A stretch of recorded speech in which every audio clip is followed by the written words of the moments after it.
शंकर क्रोध करते हैं तो दो चीजें खोल डालते हैं वो अपनी। जब धरती का विनाश करते हैं तो दो चीजें उनके पास, जटा खोल करके तबाही मचा देते हैं, प्रलय हो जाती है, और आंख खोल करके पूरी दुनिया को भस्म कर देते हैं। जिनके नेत्र में अग्नि और जिनकी जटा में पानी।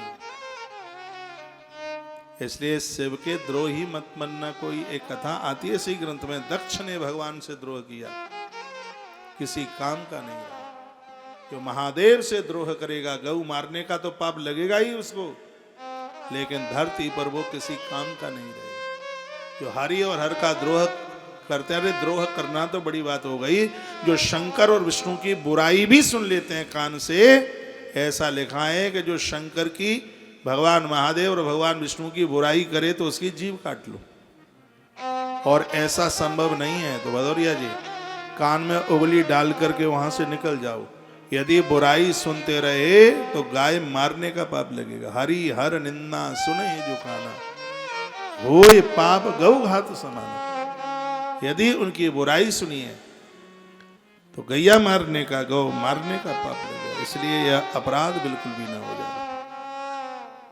भगवान श्री केदारनाथ उत्तराखंड में बैठे हैं, देखा है, गत्वा तत्र प्रीति युक्त केदारेश्वर गत्वा तत्र प्रतियुक्त केदारे संप्रपूज्य च तत्र मुदकम पीत्वा पुनर्जन्मन विंदति।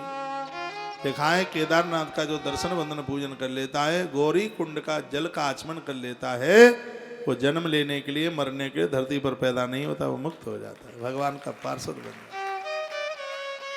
कोई पैदल चढ़ करके जाए तो उसकी तो बड़ी महिमा। डरे नहीं, मर भी जाएगा तो महादेव के पास में असली रूप से पहुंच जाएगा। डरना क्या है उसे? तो भय लगता है पहाड़ गिर जाए, कल गिरे तो आज ही गिर जाए, यात्रा में हमें काई का डर है भाई। हाँ, यदि यह पैदल यात्रा हो जाए तो बहुत बड़ी महिमा है। जैसे इस साल सावन के महीने में पहले पाख में हम बैद्यनाथ में थे और अभी से घोषित है अगली बार सावन के महीने में उन्होंने चाहा, कृपा तो नहीं की है, तो केदारनाथ में होंगे। कथा ऊपर ही होगी, सब आइए,